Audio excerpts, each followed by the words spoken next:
नमस्कार, आप देख रहे हैं बेस्तक। मैं हूं रजत देवगन। आज के दमदार सौदे में आपका स्वागत है और आज हमारा टॉपिक होगा बैंकिंग, क्योंकि पिछले कुछ एक हफ्ते में जो बैंकिंग में न्यूज़ फ्लो आया है उसमें जबरदस्त चाल बैंकिंग स्टॉक्स पे देखने को मिली है। तो अब आपका जानना जरूरी है कि अगर आपके पोर्टफोलियो में बैंकिंग स्टॉक्स हों या फिर आप बैंकिंग स्टॉक को खरीदना चाहते हो तो कौन से स्टॉक्स को रेडार पर रखना चाहिए और अपने पोर्टफोलियो प्लानिंग क्या करें, स्पेशली फाइनेंशियल और बैंकिंग सेक्टर पे। कल ही सबसे बड़ी खबर आई थी, एचडीएफसी का मर्जर एचडीएफसी बैंक में होने जा रहा है और उसके बाद आपने देखा ही कि 9% की छलांग, 10% की छलांग एचडीएफसी और एचडीएफसी बैंक में देखने को मिली। तो अब आने वाले समय के लिए आउटलुक क्या है एचडीएफसी स्टेबल पे, और बाकी अगर कोई बैंक चुनना हो पूरे ही बैंकिंग गैमेट में तो कौन सा बैंक आपके रडार पर होना चाहिए, इन तमाम मुद्दों पर बात करेंगे। मेरे साथ संदीप मट्टा जी जुड़े हैं, ट्रेडेड इन्वेस्टमेंट एडवाइजर के फाउंडर। संदीप जी नमस्कार, स्वागत है आपका। Thank you Rajat ji, thank you for having me on the show. Sir सबसे पहले तो आज बाजार की जो ओपनिंग हुई है ना, वो 73 पॉइंट्स लुढ़क चुका है। निफ्टी 17,980 पे आया है और निफ्टी बैंक 38,163 पे कर रहा है काम का। 472 पॉइंट्स की गिरावट देखने को मिल रही है। आज तो गिरावट ये दिखेगी इंट्राडे बेसिस पे, लेकिन ये ध्यान में रखना चाहिए कि पिछले कुछ दिनों में जिस तरीके की रैली हमने देखी और 18,000 के ऊपर निफ्टी को जाते देखा, तो मात्र 3-3.5% ही ऑल टाइम हाई लेवल से नीचे है अब इंडियन इंडाइसेस निफ्टी। तो पहले तो मेन इंडेक्स पे आपकी राय, निफ्टी पे और निफ्टी बैंक पे। स्पेशली निफ्टी बैंक को ही आज कवर कर रहे हैं, तो आज सबसे सुस्त इंडेक्स है निफ्टी बैंक, लेकिन कल तो जबरदस्त चाल थी। तो निफ्टी बैंक से शुरुआत करते हैं, क्या करना चाहिए सर इस समय बैंकिंग स्टॉक्स पे और निफ्टी बैंक पे? सर मेरा व्यू अभी भी तेजी की तरफ ही है बैंकिंग सेक्टर को देखते हुए, और पर्टिकुलरली बैंक निफ्टी के ऊपर। हाँ, कल का जो एक स्टेलर मूव आया था उसके बाद में ये 300-400 पॉइंट का डाउनफॉल है, इसको एक छोटे करेक्शन की तरफ देखना चाहिए। और जब तक बैंक निफ्टी मतलब 37,100 के लेवल को मेंटेन कर पा रहा है, हालांकि बहुत नीचे का लेवल है ये, तब तक मैं तेजी के अंदर हूँ। तो इस लेवल पे मतलब आपको नीचे के लेवल पे बाइंग की अपॉर्चुनिटीज ढूंढनी चाहिए, और हर गिरावट पे बाई करने का मौका है 37,000 के स्टॉप लॉस के साथ में। अच्छा, जब तक 37,000 नहीं टूटता तब तक खरीदारी करनी चाहिए निफ्टी बैंक में अगर ट्रेड है। ये सिर्फ ट्रेडर्स के लिए है, उसके बाद हम स्टॉक स्पेसिफिक आएंगे, लेकिन जब तक 37,000 नहीं टूटता तब तक खरीदारी का मौका। पर सर वो लेवल बहुत नीचे है, यहाँ से 38,180 के लेवल पर हो रहा है कामकाज। तो अगर किसी की पोजीशंस हो या फिर बनानी हो तो आप क्या अपसाइड पोटेंशियल देखते हैं निफ्टी बैंक का इस सीरीज में? बिल्कुल सही कहा रजत जी आपने कि ये नीचे के लेवल है 37,000, क्योंकि 2 दिन में बहुत बड़ा मूव आया है। आ, अब अगर नई पोजीशन बनानी है तो आज का ओपन मुझे लगता है 38,700 के आसपास था बैंक निफ्टी का। तो अगर ड्यूरिंग द डे या कल अगर 38,700 के ऊपर अगर बैंक निफ्टी निकलता है, तो मुझे लगता है कि मंथ एंड तक हम रफली 39,500 या 40,000 के लेवल की तरफ मूव कर रहे हैं। तो हो सकता है कि कुछ दिनों तक इंडेक्स में आपके लिए कोई पर्टिकुलर मूव नहीं बने, एक तरफा मूव, लेकिन आप स्टॉक्स की तरफ अपना रुख कर सकते हैं। इंडेक्स की एफआईएस की पोजीशन रफली 75% के से प्लस हो चुकी है, तो हो सकता है कि थोड़ा सा इंडेक्स लेगार्ड रहे यहाँ से, लेकिन डायरेक्शन जो है वो पॉजिटिव रखना है। और इंडेक्स अगर समझ में नहीं आ रहा है तो जो अच्छे बैंक्स हैं जो लो वैल्यूएशन पे अभी भी अवेलेबल है, वहां पर अपना ट्रेडिंग और इन्वेस्टमेंट बैट लगा सकते हैं। आज का हमारा टॉपिक ही बैंक्स है और बैंकिंग में जिस तरीके की तेजी है उसमें सबसे बड़ी खबर एचडीएफसी और एचडीएफसी बैंक के मेगा मर्जर पे आई कि एचडीएफसी लिमिटेड का मर्जर जो एचडीएफसी बैंक में होगा और एचडीएफसी शेयर धारकों को एचडीएफसी बैंक के शेयर्स मिलेंगे। एचडीएफसी के 25 शेयर्स के बदले एचडीएफसी बैंक के 42 शेयर्स। मर्जर प्रक्रिया पूर्ण होने में 18 महीने का समय लगेगा।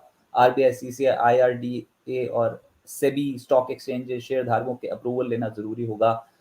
लेकिन सर ये बहुत बड़ा मर्जर है जो बहुत बड़ी एंटिटी बनने जा रही है। तो यही सवाल खड़ा हो गया है कि क्या सारे रेगुलेटर स्पेशली आरबीआई इस बड़ी एंटिटी के मर्जर को अप्रूवल देंगे भी कि नहीं, क्योंकि ये एक ऐसी मोनोपोली बिजनेस हो जाएगा जिससे बाकी कंपनियों को हो सकता है कुछ असर आता हुआ नजर आए। तो एक तो एनबीएफसी स्पेस पे आपकी एक कॉल है, एचडीएफसी जैसी कंपनियां और बाकी जो company LIC housing can fin homes जैसी कंपनी, और दूसरा ये एचडीएफसी बैंक का अब होगा क्या? जिन निवेशकों के पास है क्या वो होल्ड करें या फिर यहाँ पर एग्जिट कर दें? कैसा लगता है आपको ये शेयर? तो रजत जी, जहां तक मेरी अपनी पर्सनल राय है, मैं इस मर्जर को बहुत पॉजिटिव एस्पेक्ट्स में देखता हूं। और मेरा ये मानना है कि the big is getting bigger everywhere. आपने अभी आइनॉक्स और पीवीआर का मर्जर देखा, आपने अभी एक्सिस बैंक और सिटी बैंक के बिजनेस को मर्ज होने का अनाउंसमेंट होते हुए देखा। उसी कड़ी में इससे जोड़ना चाहिए। और मुझे लग रहा है कि जो बड़ा है उसे और बड़ा बनना है, और वो बढ़ेगा तभी वो इकोनॉमी ऑफ स्केल्स को चेस कर पाएगा। बिकॉज आज की डेट में प्राइसिंग पास ऑन करना इतना इजी नहीं है, प्राइसिंग प्रेशर हमेशा रहेगा, मार्जिन आपके श्रिंक होंगे। तो जहां तक एचडीएफसी के बैंक के होल्डर्स की बात है, मुझे लगता है कि एचडीएफसी बैंक वो बैंक है जिसने आपको year on year annual compounding दिया है। और अगर इतना बड़ा एनुअल कंपाउंडर अगर आपके पोर्टफोलियो में है, तो पहली बात तो ये ट्रेडिंग पिक नहीं है, इसके ऊपर आपका नजरिया 5 से 10 साल का मिनिमम बेसिस के ऊपर होना चाहिए। और सिर्फ एक इवेंट कि एचडीएफसी का मर्ज होना एचडीएफसी बैंक के अंदर, ये डिसाइड नहीं कर सकता कि हमें इस कंपनी के अंदर इन्वेस्टमेंट को रखना चाहिए, नया करना चाहिए या उसमें से एग्जिट कर लेना चाहिए। मुझे लगता है कि एचडीएफसी बैंक एक एनुअल कंपाउंडर है। आज 25 लाख करोड़ की इसकी एयूएम है। आप मानिए कि मतलब अगर ये 20% से जो नॉर्मल हाउसिंग कंपनीज ग्रो कर रही है उससे भी अगर ये ग्रो करता है, तो 4 साढ़े 4 साल के अंदर इसका जो साइज होगा वो 50 लाख करोड़ के आसपास होगा। तो 50 लाख करोड़ की हम बात कर रहे हैं, इट्स नॉट ए जोक। तो मुझे लगता है कि एचडीएफसी बैंक एक ग्लोबल कंपनी बन जाएगी इस कंबाइंड एंटिटी के बाद में, not only by size but also by the character. और हम शायद अब एक बड़े बैंक एमएनसी जो ग्लोबल कंपनीज हैं उनको टक्कर देने की स्थिति में हम आ रहे हैं। तो इन्वेस्टमेंट पॉइंट ऑफ व्यू से आप बने रहे, मुझे लगता है कि बैंक बहुत अच्छा है। हाँ, ये स्टेलर मूव कभी कभी ही देगा आपको, लेकिन मतलब आपके पोर्टफोलियो को निराश नहीं करेगा। आप एक चीज देखिए कि आज एचडीएफसी का स्टेक एचडीएफसी बैंक में 41% के आसपास होने वाला है। तो हो सकता है कि 4 साल 5 साल के बाद में because of the regulatory issues इस 41% के स्टेक को कम करके 25% 30% के एम्बिट में लाया जाए, तब उस समय एक और बड़ी रैली मतलब इस काउंटर के अंदर बन सकती है। तो ये सारे बेनिफिट्स को रीप करने के लिए आपको नजरिया अपना लंबा करना पड़ेगा। तो बने रहे इस इन्वेस्टमेंट के ऊपर। और ऐसे स्टॉक्स के अंदर इन्वेस्टमेंट करने का कोई सही या गलत समय नहीं होता है, आपको बाय करना है और हर गिरते लेवल पे बाय करना है, ऐसा मेरा मानना है। अच्छा, पर ये 1600-1700 की रेंज में है, तो अभी आप इमीडिएट टारगेट क्या देखते हैं? अगर मैं 2 से 3 महीने के पर्सपेक्टिव से पूछूं, क्योंकि एचडीएफसी बैंक और एचडीएफसी का जो ये प्रक्रिया है विलय की, ये तो अभी समय लेगी, लगभग 15-18 महीने लग जाएंगे इसको। शेयरधारक अब करे क्या 1600 के भाव पे एचडीएफसी बैंक? सर सर अगर शॉर्ट टर्म नजरिया है तो मैं नहीं बोलूंगा कि इसके ऊपर आप अपना इन्वेस्टमेंट का पैसा लगाएं, क्योंकि ये हो सकता है कि आपको 1700 के लेवल के आसपास रहे। ये मंथ भी अगर आप ओपन इंटरेस्ट डेरिवेटिव डेटा देखेंगे तो 1700 के आसपास ही बन रहा है। तो इसको मैं यही बोलूंगा कि इसको आप ट्रेडिंग पिक की तरह नहीं देखें। इसमें मेरा क्लियर डिस्क्लेमर है कि अगर आप ट्रेडर हैं तो इस काउंटर से बाहर रहें, क्योंकि ये दोनों काउंटर अपने आप में निफ्टी में बहुत बड़ा कंपोनेंट का रोल प्ले करते हैं। तो अगर आप ट्रेडिंग पर्सपेक्टिव से देखते हैं तो नहीं आए इस काउंटर के अंदर, आपके पास में दूसरे ऑप्शंस अवेलेबल हैं, जैसे आईसीआईसीआई बैंक है, जैसे आपके पास में छोटे मझोले बैंक है, वहां पर आप अपना ट्रेडिंग या शॉर्ट टर्म इन्वेस्टमेंट बेट लगा सकते हैं। इन्वेस्टर है तो ही ये प्लेस आपके काम का है। अच्छा, पर पिछले एक हफ्ते में ना बैंकिंग सेक्टर के स्टॉक्स एकदम से लाइमलाइट में है, और आपने देखा भी कि निफ्टी बैंक किस तरीके से आउट परफॉर्म कर गया और 38,000 के लेवल के ऊपर चला गया। अब उसमें कंपोनेंट तो ऑब्वियसली एचडीएफसी बैंक ही है जिसने बहुत ज्यादा क्वेश्चन प्रोवाइड किया है, लेकिन आप ये देखिए कोटक बैंक लगभग एक हफ्ते में 6.5% ऊपर है, एक्सिस 6.5% ऊपर, बंधन बैंक 7%, आईसीआईसीआई 5% ऊपर है, और छोटे बैंक जैसे कि एयू स्मॉल बैंक और आईडीएफसी फर्स्ट बैंक भी लगभग 7.5% से 13.5% एक हफ्ते की चाल दिखा गए। तो सर, अगर निजी क्षेत्र के बैंक्स को प्ले करना हो इस समय, अगर एचडीएफसी बैंक नहीं लेना, तो फिर कौन सा स्टॉक लेना चाहिए? निजी क्षेत्र में आपको पसंद क्या है? कहाँ लगता है कि आपको रिजल्ट से पहले बहुत तगड़ा एक्शन देखने को मिल सकता है? सर रिजल्ट से पहले वाले एक्शन को मैं प्ले नहीं करता हूँ नॉर्मली, और ना मेरी उस पे उसके ऊपर राय रहती है। लेकिन अगर आप थोड़ा सा लंबा नजरिया लेते हैं तो मुझे लगता है कि एक्सिस बैंक एक इमर्जिंग प्लेयर बन के आ सकता है। जिस तरह से इसने सिटी बैंक को एक्वायर किया है, इसकी जो रिटेल बिजनेस ग्रोथ है उसके ऊपर मुझे लगता है उसको पंख लग जाएंगे। जिस तरह का credit card business city bank use करता है, जिस तरह के ticket size credit card holder city bank के हैं, जो wealth management customer city bank के हैं, वो सारे के सारे आपको एक्सिस बैंक के अंदर मिलेंगे। तो मुझे लगता है कि एक्सिस बैंक एक आउट परफॉर्मर यहाँ से बन सकता है। हमारे बहुत छोटे टर्म में रफली 6 से 8 महीने के अंदर इसमें हमारा 950 से लेके 1,000 रुपए तक के टारगेट है। 680 का हमारा क्लोजिंग साइड के ऊपर इस पे स्टॉप लॉस है। तो एक्सिस बैंक एक ऐसा बैंक है जिसके ऊपर हमें बैट लगाना चाहिए। मुझे इसके साथ ही सीयूबी बैंक भी पसंद है। हाँ, हालांकि उसमें अपसाइड बहुत ज्यादा नहीं है, 160 165 के लिए मैं सीयूबी बैंक को भी लॉन्ग करना चाहूंगा with stop loss of 115 on closing basis. Otherwise जो इस इंडस्ट्री का जायंट है एसबीआई, वो ऑल टाइम फेवरेट है। आप एसबीआई के ऊपर सेफली बैट लगा सकते हैं। एसबीआई भी हमें यहाँ से 700 के लेवल नजर आते हैं, क्योंकि उसका रिटेल बिजनेस बहुत अच्छे से ग्रो कर रहा है। आप क्रेडिट कार्ड में देखें वो इंडस्ट्री लीडर है। अगर आप हाउसिंग लोन सेक्टर के अंदर देखेंगे तो उसका योनो ऐप 80 मिलियन डाउनलोड है उसके ऊपर। और जिस तरह से एसबीआई म्यूचुअल फंड की अनलॉकिंग, वैल्यू अनलॉकिंग की एक्टिविटी अगर उसमें स्टार्ट हुई तो यहाँ पर एसबीआई भी एक बहुत अच्छा बेनिफिशियरी हो सकता है। लेकिन ये सब लॉन्ग टर्म बैट है, इसको आप ट्रेडिंग के नजर देखेंगे तो हो सकता है कि आपके लिए ट्रेड कुछ समय के लिए फ्रस्ट्रेटिंग साबित हो। और आपको ये भी देखना चाहिए कि हम अभी कुछ दिन पहले 36,000 के ऊपर थे, आई थिंक 2 या 3 दिन पहले बैंक निफ्टी में, आज हम 38,500 के आसपास हैं। तो एक स्टेलर मूव आ चुका है। तो जो मूव एचडीएफसी ने 10% का देना था, वो हो सकता है कि वो 10% का मूव उसने पिछले 1 साल में ही दिया, तो आपको एक दिन में वो मूव मिल चुका है। अब उस मूव को हम अगर रेगुलरली एंटिसिपेट करेंगे तो वो थोड़ा सा हमारे पार्ट पे ग्रीड एंड फियर वाले मोड की हम तरफ जा रहे होंगे। तो मैं चाहूंगा कि दर्शक जो है इन चीजों से रिफ्रेन रहें और पोर्टफोलियो की तरफ बढ़ें। बिल्कुल, पोर्टफोलियो बनाएं, बेहतर फंडामेंटल वाले बैंक्स हैं, इनको अपने रडार पर रखें। और संदीप जी, मैं आपके एक बार टारगेट्स दोहरा देता हूँ। आपने बोला एक्सिस बैंक 950 से 975 जा सकता है, स्टॉप लॉस क्लोजिंग बेसिस पे 680 रखना होगा। सिटी यूनियन बैंक आपको पसंद है, जिसमें 160 से 170 का टारगेट लेकर चल रहे हैं, क्लोजिंग बेसिस पे स्टॉप लॉस है 115। और स्टेट बैंक ऑफ इंडिया 650 से 675 का टारगेट है, stop loss 463 on closing basis. तो फंडामेंटली दैट्स ये राइट। स्टॉक ठीक है, ट्रेडिंग के लिए नहीं है ये। अगर इन्वेस्टमेंट के लिए चुनना हो, अगर बाय एंड डिप्स की स्ट्रैटेजी आपको अपनानी हो, पोर्टफोलियो बनाना हो फाइनेंशियल सेक्टर में, बैंकिंग इंडस्ट्री में, तो इन स्टॉक्स के साथ जा सकते हैं और पीरियड ऑफ टाइम अच्छी चाल देखने को मिल सकती है। ये है आपकी स्क्रीन पे। लेकिन एक और इंपॉर्टेंट खबर ये है फाइनेंशियल सेक्टर के लिए, देखिए इस हफ्ते एक तो यूएस में डेवलपमेंट बहुत स्ट्रांग है। अब कल एफओएमसी की जो पिछली बैठक हुई थी उसके मिनट्स जारी हो जाएंगे, और आपको याद होगा कि यूएस में पिछली बार ब्याज दरों में इजाफे का सिलसिला शुरू हुआ था और बाजार ये पहचानने की कोशिश कर रहा है कि इस साल लगभग 2% से ज्यादा, इनफैक्ट 2.17% के आसपास ब्याज दरों में बढ़ोतरी हो सकती है अमेरिका में पूरे ही साल में। और ऊपर से इंडियन इकोनॉमी के लिए अब ये कि आरबीआई की पॉलिसी बैठक, एमपीसी की पॉलिसी बैठक शुरू हो जाएगी 6 से 8 अप्रैल को, ये पॉलिसी बैठक है। और उसका नतीजा जो भी आएगा, आरबीआई जो भी फैसला लेगा ब्याज दरों को लेकर, इन्फ्लेशन का क्या आउटलुक देता है, क्या अनुमान देता है, उसको लेकर वो बहुत इंपॉर्टेंट रहेगा फाइनेंशियल स्टॉक्स के लिए, इंडियन मार्केट्स के लिए, निफ्टी के लिए, निफ्टी बैंक के लिए और आपके पोर्टफोलियो के लिए। तो संजीव जी, उम्मीद है कि इस बार ब्याज दरों में कुछ बढ़ोतरी देखने को मिल सकती है आरबीआई की ओर से, क्योंकि यूएस में तो इन्फ्लेशन जिस तरीके से बढ़ रही है और उनके वहां ब्याज दरें आनी शुरू हो गई, तो इमर्जिंग इकोनॉमीज में भी अब हो सकता है कि ब्याज दरों के बढ़ने का सिलसिला शुरू हो जाए। इम्पैक्ट कैसे होगा बैंकिंग स्टॉक्स पे उसका? सर, जहां तक आरबीआई पॉलिसी की बात है, मुझे लगता है कि इस बार शायद गवर्नर जो है वो रेट हाइक न करें, स्टेटस को मेंटेन करें। हाँ, लेकिन यहाँ पर वो जरूर इन्फ्लेशन को वापस री एवेल्युएट करेंगे, बिकॉज जो इम्पोर्टेड इन्फ्लेशन हम लोगों ने एक्वायर करा है because of the uncertainties in geopolitical scenario, उसकी वजह से जो कमोडिटी प्राइसेस इंक्रीज हुई है, मुझे लगता है कि इस बार गवर्नर जो है वो स्टेटस को मेंटेन करेंगे और इन्फ्लेशन के ऊपर उनका ज्यादा फोकस रहेगा, बिकॉज पिछली बार भी हमारा इन्फ्लेशन 6.07% के आसपास रहा है, कि जो कि गवर्नमेंट ने उनको बोला है कि भाई हमको हमारा इन्फ्लेशन 4% ±2% की रेंज में रखना है। तो हम हायर साइड है इन्फ्लेशन के अंदर, तो वहां पर जरूर स्टैंस जो है वो आरबीआई गवर्नर का देखने वाली बात होगी। मुझे लगता है कि रेट में कोई चेंजेस नहीं होंगे, लेकिन स्टांस में चेंज हो सकता है, जहां पर वो एकोमोडेटिव स्टांस से न्यूट्रल स्टांस की तरफ बढ़ सकते हैं। तो कमेंट्री कैसे रहती है, क्या टोन रहता है, कितना डविशनेस रहता है उस टोन के ऊपर, वो बहुत इंपैक्ट करेगा बैंकिंग सेक्टर्स के लिए। और ये अगेन एक इवेंट होगा। मुझे लगता है कि आरबीआई गवर्नर इंडिया पर्सपेक्टिव को देखते हुए मुझे लगता है कि ग्रोथ के ऊपर ज्यादा फोकस्ड रहेंगे और ग्रोथ को अंडरमाइन न करते हुए और दूसरे वर्ल्ड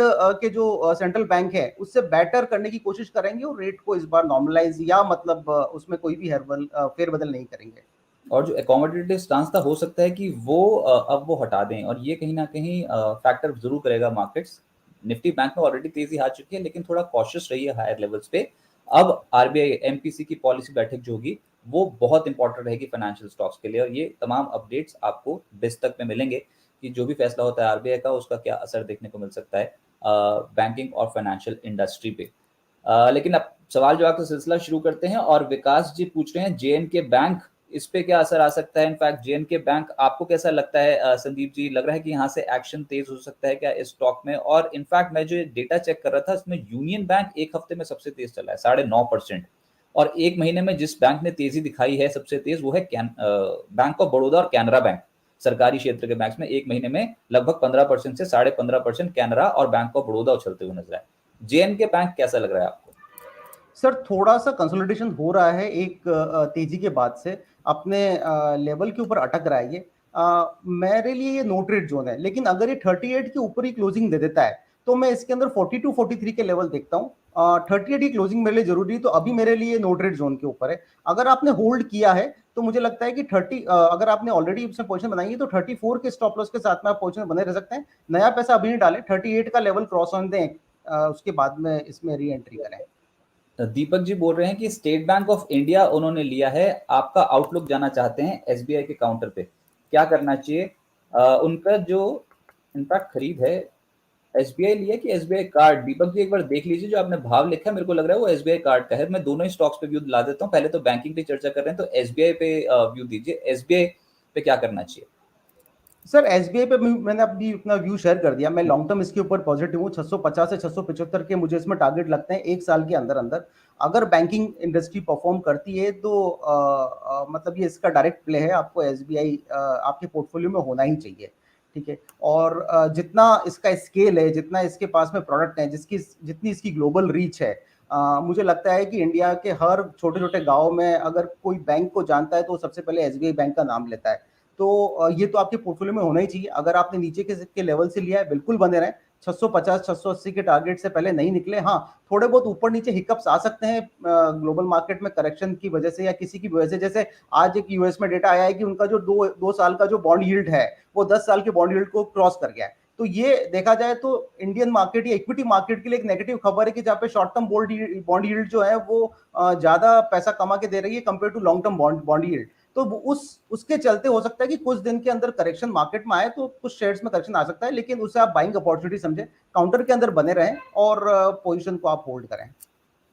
आज ना ब्लॉक हुआ है एक, कार्लाइल अपना हिस्सा बेच गया 3% एसबीआई कार्ड में, तो इसलिए वो दीपक जी एसबीआई कार्ड के ऊपर ही क्वेश्चन पूछ रहे थे, उन्होंने गलती से एसबीआई टाइप कर दिया। तो एसबीआई कार्ड पे भी एक बार आउटलुक दे दीजिए। ब्लॉक के बाद इम्पैक्ट तो पड़ेगा, स्टॉक प्राइस पे पड़ ही चुका है इम्पैक्ट, लेकिन ओवर पीरियड ऑफ टाइम कैसा परफॉर्म करेगा एसबीआई कार्ड? अ,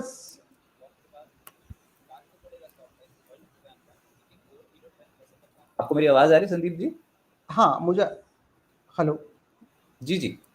हाँ, तो एसबीआई कार्ड के ऊपर सर मैं बहुत ज्यादा, हाँ आ रही है सर, मैं, आप सुन सकते हैं मुझे? जी जी, आप कंटिन्यू कीजिए sir.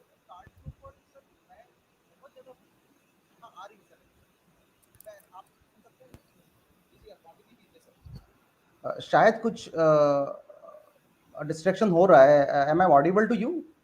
Yes yes Sandeep ji, आपकी आवाज आ रही है, हाँ। बीच में थोड़ी थोड़ी आवाज कट के आ रही थी, लेकिन हाँ आपकी आवाज हमको क्लियरली आप सुनाई दे रही है। आप बोलिए एसबीआई कार्ड पे क्या करना चाहिए? अ,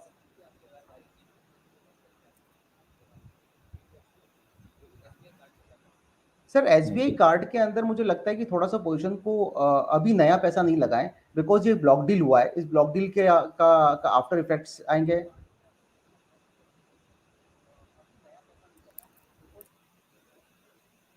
संदीप जी आपके पास लौटते हैं, मेरे ख्याल से ऑडियो में।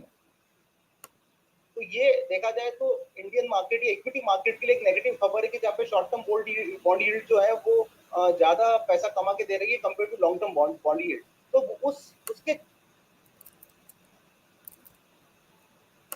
नहीं संदीप जी आपके पास आएंगे, मेरे ख्याल से ऑडियो में थोड़ा सा तकनीकी दिक्कत है। लेकिन एसबीआई कार्ड आज एक ब्लॉक हुआ, 3% की ब्लॉक डील है, कार्लाइल अपना 3% का हिस्सा बेचा है उसने, और उसका इम्पैक्ट है 850 के लेवल के नीचे कर रहा है कामकाज। लेकिन जो तेजी पकड़ रहे हैं स्टॉक उनको रखिए रडार पर।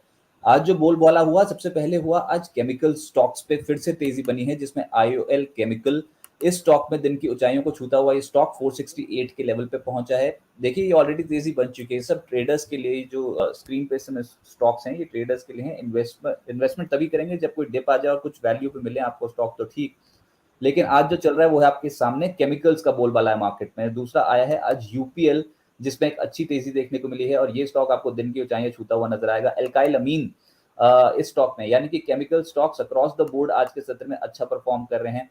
और इनफैक्ट मैं जो देख रहा था बालाजी मीन्स इस स्टॉक में भी दिन की ऊंचाइयों को छूता हुआ स्टॉक। इनफैक्ट ये जो स्टॉक है बालाजी मीन्स पिछले कुछ दिनों में बहुत एक्टिव हुआ है और लगातार यहाँ पर तेजी बनती चली जा रही है, तो हम देख ही रहे हैं। सर आज केमिकल स्टॉक्स तेज हैं, लेकिन अगर आप वो अपना कमेंट पूरा कर पाएं एसबीआई कार्ड पे तो वो बहुत बेहतर, और उसके बाद हम केमिकल स्टॉक्स पे लौटेंगे। हाँ, तो एसबीआई कार्ड ब्लॉक डील की वजह से चर्चा के अंदर है। मुझे लगता है कि काउंटर में भी नया पैसा नहीं डालें। आप 890 के लेवल को क्रॉस होने का वेट करें। 890 क्रॉस करता है तो आप इसके ऊपर री एंट्री कर सकते हैं। अभी के लिए इसको अवॉइड करें। अच्छा, और अब दूसरा ये जो तबका आज चल रहा है, अब इस पे आते हैं फाइनेंशियल स्टॉक से बाहर निकल के। फाइनेंशियल पे आपकी पिक्स हमने नोट कर ली, एसबीआई, एक्सिस बैंक और सिटी यूनियन बैंक, इसको रखना है रडार पर। फंडामेंटली और टेक्निकली ये स्टॉक अच्छे लग रहे हैं। केमिकल स्टॉक्स कैसे लग रहे हैं? आज alkyl amine, Balaji amine, UPL across the board खरीदारी देखी, और आईओएल केमिकल सबसे तेज चला मिड कैप कैटेगरी में, लगभग 12% ऊपर है। क्या करना चाहिए केमिकल स्टॉक्स में? कोई पसंदीदा पिक हो तो वो भी बता दीजिए। सर पिछली बार शो में मैंने बालाजी अमाइंस के बारे में बोला था जब वो 2900 के लेवल के आसपास था, आज 3400 जी के जी आसपास चल रहा है। जी। काउंटर के ऊपर मेरी पॉजिटिव राय है, सेक्टर के ऊपर मैं पॉजिटिव हूँ, और मुझे लगता है कि ये सारे बीटन डाउन स्टॉक्स हैं, तो पोजीशन के अंदर बने रहें। हाँ, इतने बड़े लेवल पे आप एंट्री नहीं करें, लेकिन थोड़ा सा अगर आपके पास में पोजीशन अगर है तो बने रहें। थोड़ा सा अगर इसके ऊपर करेक्शन आता है तो फिर से आप इस काउंटर को ले सकते हैं। बालाजी अमाइंस मुझे 3700-3800 के आसपास के टारगेट लगते हैं, तो काउंटर के अंदर बने रहें, और ये वेल्थ क्रिएटर साबित हो सकते हैं।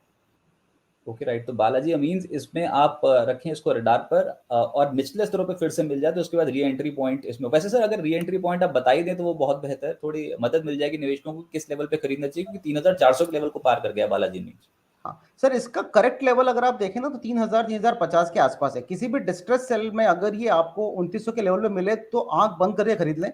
अदरवाइज 3000 से लेके 3100 का कोई लेवल बने तो आप डेफिनेटली इसके अंदर एंट्री कर सकते हैं। अच्छा, और दूसरा जो तबका तेज था आज बाजार खुलने से खुलते ही वो था आईटी। कोई प्रेफर्ड पिक होगी? क्योंकि जो सुबह में चेक कर रहा था उसमें Mindtree, Birla soft, LNT, infotech, persistent सभी में खरीदारी देखने को मिलती थी। आपके रडार पर कोई स्टॉक है आईटी कैटेगरी से? हाँ सर, मुझे लगता है कि कल जो एलन मस्क सर ने जो ट्विटर के अंदर 9% का स्टेक लिया है, जी जो डिस्क्लोजर्स आए हैं उसकी वजह से ये सेक्टर आउट परफॉर्म कर रहा है आज। और IT is a favourite for everyone. Technology is a future. तो आप कोई भी शेयर उठा लें, टीसीएस है, इन्फोसिस है, आपको सब ये पैसा बना के देंगे। और जो एक्सचेंजर ने गाइडलाइंस दी है, उसके हिसाब से उन्होंने गाइडलाइंस भी अपनी इंप्रूव करी है और उनके मार्जिन भी अच्छे आए। फर्दर 11 तारीख से इनके रिजल्ट भी स्टार्ट हो जाएंगे, तो मुझे लगता है कि एक रिजल्ट प्ले भी है। तो आप आईटी काउंटर मतलब है ना फोकस में रहेंगे, और ये डिफेंसिव बैट भी है। जब भी थोड़ा सा भी मतलब डॉलर के अंदर इंक्रीज आएगा ये आपको पैसा देंगे, तो डेफिनेटली किसी भी काउंटर के अंदर बने रहे, सेक्टर अच्छा है। ओके राइट, और एक स्टॉक जो एक्टिव है डेरिवेटिव्स में आज वो है अदानी एंटरप्राइजेस 2176। बाय, सेल और अवॉइड किस कैटेगरी में डालेंगे? 2176 के लेवल पे है अदानी एंटरप्राइजेस। सर ये एशिया के सबसे बड़े अमीर बन चुके हैं परसों की रिपोर्ट के हिसाब से, जी। और इन्होंने मुकेश अंबानी जी को पीछे छोड़ा है। अब मैं नया पैसा लगाने की राय अडानी एंटरप्राइज के ऊपर नहीं दूंगा, बिकॉज ये लाइफ टाइम हाई के से ऊपर चल रहा है। रफली 2180-82 के आसपास के लेवल इसके चल रहे हैं। तो नया पैसा नहीं डालें अभी, ये रैली मिस हो चुकी है, इसे आप मिस ही रहने दें, अदरवाइज आप ऊपर के लेवल पे फंस सकते हैं। चलिए, दीपक जी एक और सवाल पूछ रहे हैं, वो है वेदांता के ऊपर। जानना चाहते हैं कि इसका आउटलुक बता दीजिए, और अगर दोबारा से खरीदना हो तो किस लेवल पे वेदांता में एंट्री कर सकते हैं ये भी बता दीजिए।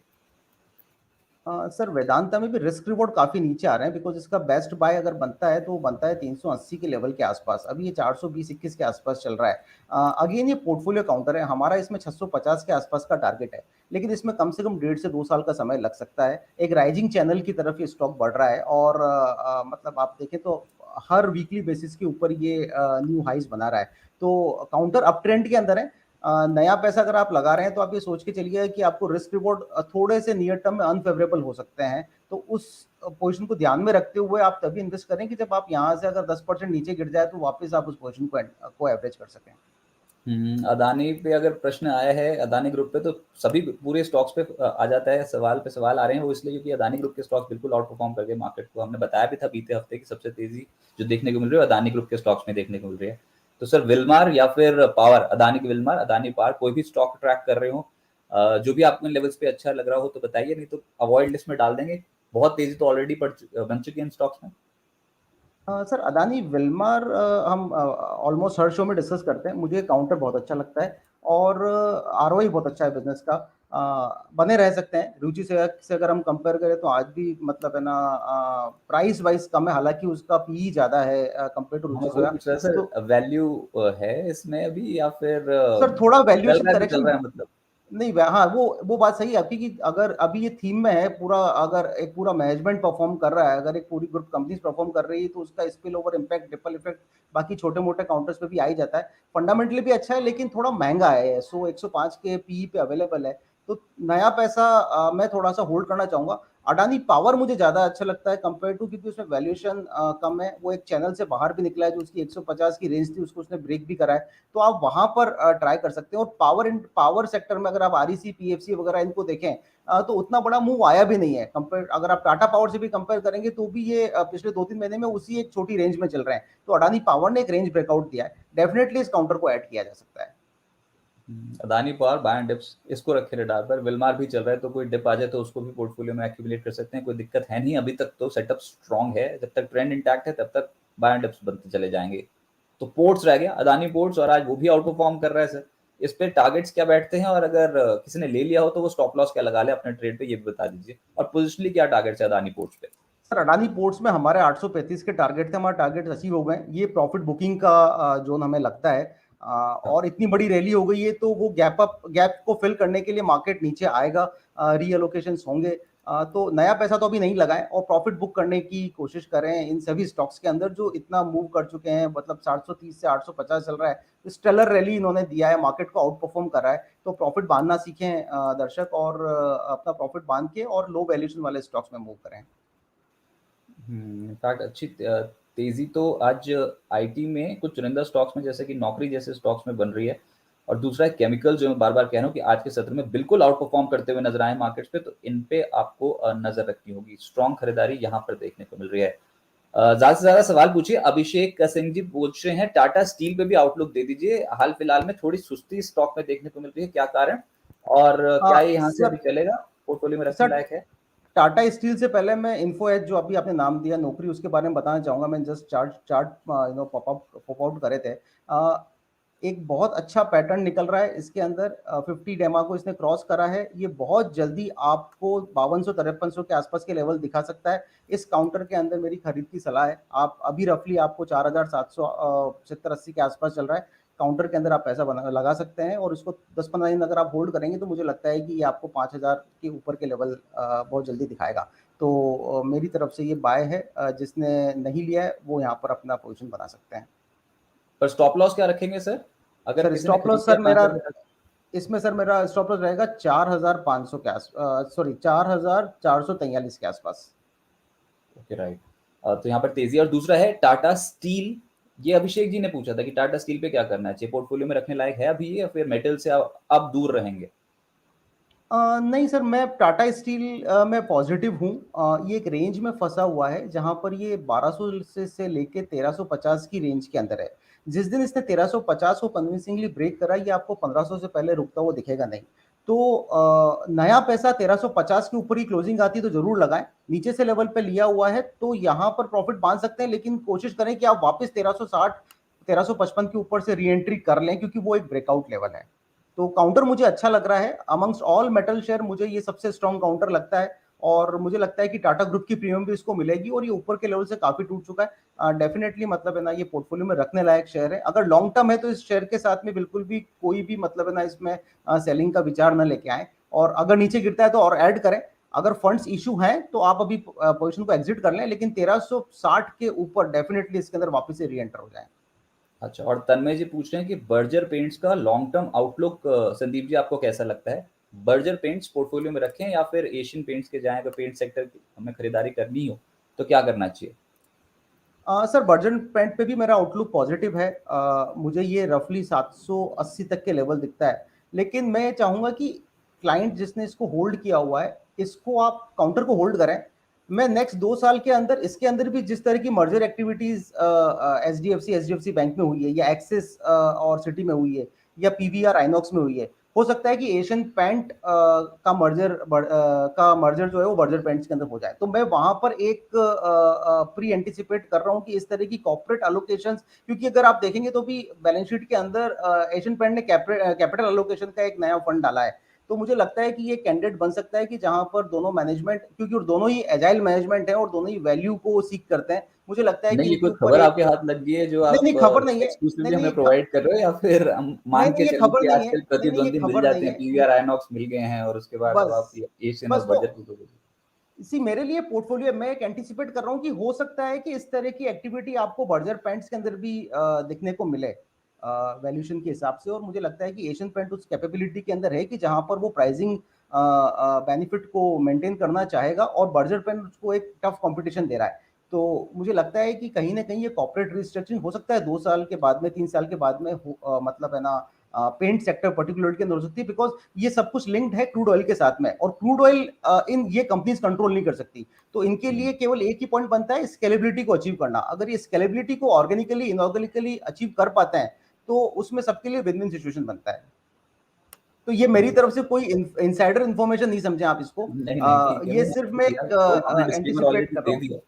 लेकिन वो बात ही आपने ऐसे की थी कि एशियन और बर्जर, तो मेरे को ऐसा लगा कि कहीं कोई बहुत बड़ी खबर ना आ गई हो मार्केट में जो हमने मिस कर दिया। चलिए ठीक है, और यहाँ पर अभी आज मार्केट में जो चल रहा है सर, उसमें एक और तथ्य है, फार्मा रखें किसी के पास स्टॉक है या फिर कोई आप बोलेंगे कि ऊपरी स्टॉक, मैं इसलिए पूछ रहा हूँ कि बहुत स्ट्रांगली बिकवाली आती है सर हाई लेवल पे फार्मा स्टॉक्स में जब मुनाफा वसूली होती है मार्केट पर। अभी तो मार्केट पूरी तरीके बायस लेकर चल रहा है कि फाइनेंशियल स्टॉक्स पर बेट लगा दी जाए। आज हालांकि फाइनेंशियल स्टॉक्स अंडर परफॉर्म कर रहे हैं मार्केट को, इक्के दुक्के चल रहे हैं इंडियन बैंक जैसे स्टॉक्स, लेकिन अभी फ्लेवर फाइनेंशियल स्टॉक्स ही है असल फ्लेवर अगर माने पोजिशनली तो पहले तो आप ये बताइए आउटलुक क्या है आपका फार्मा स्टॉक्स पे। आज जिस तरह की खरीदारी हमने स्यूविन में आती देखी और बहुत सारे ऐसे स्टॉक्स हैं जहां पर आज एक्टिविटी स्ट्रांग है, फार्मा में कोई पसंद है? ग्रैन्यूल स्यूविन बहुत तेज है आज। मुझे लगता है सर ये सेक्टर अलोकेशन हो रहा है। हम्म। थोड़ा सा अगर बैंकिंग फाइनेंशियल वापस चलना स्टार्ट करेंगे तो इसमें से प्रॉफिट बुकिंग होनी स्टार्ट हो जाएगी। तो फार्मा जैसे आज ये सन फार्मा भी है तो काफी अच्छे लेवल के ऊपर चल रहा है। लेकिन अ, हमारा ये एक्सपीरियंस है कि जब भी ये इतना ऊपर बढ़ जाते हैं फिर वहां से पब्लिक उसमें एंट्री करती है और फंस जाती है, तो नया पैसा इसमें नहीं लगाएं। और शायद वो रैली हम मिस कर चुके हैं। तो मुझे लगता है कि इसको अभी अवॉइड रखना चाहिए। आप आईटी के ऊपर बैट लगा लें। आप जो सस्ते वैल्यूएशन वाले शेयर हैं, बैंकिंग शेयर है, एनबीएफसी शेयर है, उसमें आप पैसा रोटेट कर सकते हैं। फार्मा के ऊपर मेरी अभी राय मतलब कम है। और अगर आपको रहना ही है तो आप सिप्ला, डिविस लैब, इन काउंटर्स को ज्यादा प्रेफर करें compare to mid cap categories में। अच्छा, पर संदीप जी ये तो ट्रेंड बता रहे हैं, हमने ना जैसे निफ्टी और निफ्टी बैंक का ट्रेंड स्टडी करते हैं ना, वैसे हम जो एनालिस्ट हमारे शो पे आते हैं उनका भी ट्रेंड स्टडी करते हैं, और उसमें एक पता लगा है कि संदीप जी जब भी कोई कॉल देते हैं तो उसमें ताबड़तोड़ रैली आ जाती है। तो एक डिस्क्लेमर के साथ आप कोई कॉल दे दीजिए जहां पर निवेशकों को फायदा हो। मेरे को पता है कि आपकी जो कॉल्स होती हैं वो पोजिशनल बेसिस पे ज्यादा होती हैं, और वो बात सही है कि मार्केट पे इंट्राडे ट्रेडिंग अपनी जगह सही है, लोग तेजी से पैसा बनाने की कोशिश करते हैं, लेकिन अगर पोजिशनली बाजार चढ़ गया और आपके पोर्टफोलियो में कोई बेहतर कंपनी हुई फंडामेंटल टेक्निकल नजरिया जहां पर स्ट्रांग है, तो वो आपको ज्यादा कमाई करा के देगी इंट्राडे के मुकाबले। तो संदीप जी कौन सा स्टॉक है आपके रडार पर? सर मुझे लगता है मारुति यहाँ से अच्छा करना चाहिए। आज उसने एक चैनल ब्रेकआउट दिया है, 7,800 के लेवल को क्रॉस करा है। मुझे इसके अंदर बहुत जल्दी 8,200 के टारगेट नजर आते हैं। थोड़ा सा अगर आप इसमें लंबा नजर रखेंगे तो मुझे ये कहने में भी कोई डर नहीं है कि 10,000 के लेवल को क्रॉस करेगा। तो मारुति एक ऐसा शेयर है कि जिसको आप अपने पोर्टफोलियो में रख सकते हैं। और ये अगर यहाँ से आप बाय करते हैं, अगर वापस 7,200-300 के लेवल पे आता है तो फिर ऐड करें, क्योंकि अभी एक बैंड के अंदर ये 7,000 से लेकर 8,200 के बैंड में है। तो ये एक परफेक्ट ट्रेडिंग कैंडिडेट भी बनता है। और अगर आपको इन्वेस्टमेंट करना है तो इन्वेस्टमेंट भी आप ये मान लें कि आपने मारुति की बलिनो 8 लाख में नहीं खरीदते हो, अगर आपने 8 लाख में इन्वेस्टमेंट कर दिया तो हो सकता है कि आप क्रेटा खरीद लें नेक्स्ट 1 साल के अंदर। नहीं तो क्यों मारुति का स्टॉक लेके किसी और कंपनी में क्यों जाएंगे, ये भी तो कहीं वो ना कहीं सवाल पर्सनल का। चॉइस नहीं, वो पर्सनल चॉइस है। मैं वो अगर मेरे पास में अगर मान लीजिए 5 लॉट है और अगर मुझे 50 लाख मिलता है तो I prefer go for BMW rather than Maruti. चलिए, लेकिन स्टॉक आपको मारुति पसंद है और आप बोल रहे हो यहाँ से 8,000 प्लस तक के टारगेट्स देखने को मिल सकते हैं। स्ट्रॉन्ग मूव हाल सर मेरा फिलहाल में लॉन्ग ये टर्म जो। टारगेट इसमें 10,000 का है। 8,200 अच्छा। मुझे बहुत नियर टर्म में दिखता है, जिस हिसाब से इसने ब्रेकआउट दिया है। आज मार्केट का टोन थोड़ा सा माइनस है, इसकी वजह से ये परफॉर्म नहीं कर पा रहा है। मुझे लगता है कि ये ब्रेकआउट वेस्ट नहीं जाएगा और 8,000 8,200 के लेवल हमें कुछ दिन में देखने को मिल सकते हैं। और ओके तो डिस्क्लोजर ये है कि इसमें ना हमारे क्लाइंट का कोई इन्वेस्टमेंट है, ना मेरा इसमें कोई फैमिली इन्वेस्टमेंट है। चलिए ठीक है, तो मारुति आपको पसंद है और आपको लग रहा है कि यहाँ से स्टॉक हो सकता है तेज। केमिकल में एक और स्टॉक तेज हुआ है, वो है आज लक्स केमिकल, इसको रखें रडार पर, स्ट्रॉन्ग मूव आया है। और इंटेलेक्ट एक और stock, intellect design IT sector में, जहां पर आज के सत्र में हुआ है एक्शन स्ट्रॉन्ग, और अब धीरे धीरे करके एग्री स्टॉक्स फिर से तेज हो रहे हैं, जिसमें आज चंबल की बारी आई है, यहाँ पर है ये तेज। और फार्मा मैंने ऑलरेडी बता दिया। अच्छा, ये आपने जो अभी स्टॉक डिस्कस करें उसमें एक स्टॉक बार बार एक सवाल आ रहा है हमारे पास, वो है टाटा एलेक्सी के ऊपर। ये स्टॉक कैसा लगता है सर? इनफैक्ट ये दो स्टॉक्स हैं, बहुत फैंसी हैं, अच्छी तेजी पकड़ चुके हैं हाल फिलहाल में, केपीआईटी टेक और Tata Elxsi. Out of the two कौन सा अच्छा लगता है आपको? सर मुझे लगता है कि जिस हिसाब से टाटा एलेक्सी पिछले 5 महीने के अंदर इसका जो परफॉर्मेंस है, और पर्टिकुलरली पिछले 2 महीने में जो इसका परफॉर्मेंस है, अब इसमें वैल्यूएशन बहुत महंगे हो गए, तो यहाँ पर मतलब नया निवेश की राय नहीं है। हालांकि केपीआईटी और टाटा एलेक्सी दोनों एक ही सेगमेंट के अंदर काम करते हैं और सॉर्ट ऑफ बिजनेस कॉम्पिटिटर भी हैं, लेकिन टाटा एलेक्सी के अंदर टाटा वर्ल्ड का प्रीमियम है और वो प्रीमियम भी हमेशा कमांड करेगा। तो केपीआईटी अगर इनको लेना है डेफिनेटली ले सकते हैं, अच्छा काउंटर है, फंडामेंटली बहुत अच्छी कंपनी है, लेकिन टाटा एलेक्सी के ऊपर मेरा अभी नया निवेश किया नहीं है। ओके राइट, बहुत शुक्रिया संदीप जी आपका हमारे साथ जुड़ने के लिए, मार्केट्स पे डिस्कशन करने के लिए। आज हमने बैंकिंग स्टॉक्स पे चर्चा की और देखिए अभी तक तो एडवाइस यही निकल के आ रही है कि अगर आज सॉफ्ट हैं बैंकिंग स्टॉक्स तो उसमें कोई परेशानी है नहीं, इस समय फ्लेवर है फाइनेंशियल स्टॉक्स और निचले स्तरों पे फिर से लौटेगी खरीदारी। तो जो स्टॉक दिए गए हैं उनको आप रेडार पर रखिए, जिसमें ऑब्वियसली बड़ा स्टॉक है स्टेट बैंक ऑफ इंडिया, उसके बाद एक्सिस और उसके बाद सिटी यूनियन तो इनफैक्ट आज भी चल रहा है और आज बहुत काउंटर स्पेसिफिक मूवमेंट आपको बैंकिंग स्टॉक में दिखेगी, कोई बहुत बड़ी हलचल है नहीं क्योंकि कल ऑलरेडी तेज हो गए थे, इंडस्ट्री लीडर्स ही तेज हो गए थे एचडीएफसी और एचडीएफसी बैंक, तो कहीं ना कहीं आज प्रॉफिट बुकिंग बनती थी। आज एकदम से जो पोर्टफोलियो शिफ्ट हुआ है बड़े इन्वेस्टर्स का, वो आज डिफेंसिव की तरफ चले गए, जैसे कि आईटी फार्मा, ये तब के आपको आज लगेंगे कि तेज हो रहे हैं, केमिकल स्टॉक्स। पर एक दिन के मूवमेंट से आप ट्रेंड डिसाइड नहीं कर सकते, ट्रेंड लॉन्ग टर्म अभी इंटैक्ट है फाइनेंशियल स्टॉक्स का, रखें रेडार पर, अच्छी तेजी बन सकती है। निफ्टी 17,990 के लेवल पे हो रहा है कामकाज, जो किस तरह से फिसले हैं, आज कुल मिलाकर 63 अंकों की गिरावट देखने को मिल रही है और सारा का सारा एक्शन मिड कैप स्टॉक्स में है, क्योंकि हमने यही बात बोली थी कि अगर इंडेक्स नहीं भी चला तो आप मिड कैप स्टॉक्स में पाएंगे कि रिटर्न्स बहुत शार्प मिलेंगे क्योंकि वैल्यू प्ले होगा मार्केट में अब। और आप ये देखिए कि डीबीएल दिलीप बिल्डकॉन जैसा स्टॉक 17% ऊपर है, आईओएल केमिकल आज के सत्र में 12% ऊपर है, अवंती फीड्स चलना शुरू हुआ है और ये लगभग 8.5% ऊपर है, मेट्रोपोलिस 7% ऊपर है, ये तमाम स्टॉक्स तेज हैं। और फार्मा में फ्रंटलाइनर्स भी और पेरिफेरल्स भी, दोनों में ही तेजी देखने को मिल रही है। और बिंदु फार्मा में थोड़ी देर पहले चेक कर रहा था, यहाँ पर भी तेजी बनती हुई नजर आई है। तो डिफेंसिव मोड पे है मार्केट, आज उतनी अग्रेसिव खरीदारी हो नहीं रही है, अग्रेसिव खरीदारी हुई थी कल, आज थोड़ी पोजीशन सेटल होती हुई नजर आई है। रोज 10 बजे आपके साथ जुड़ेंगे और बताएंगे आपको कि किस थीम पे आपको नजर रखनी है और कौन से स्टॉक्स एक्शन में है। फिलहाल इस शो से इतना ही, आप जुड़ रहे हैं बिस्तक के साथ, नमस्कार।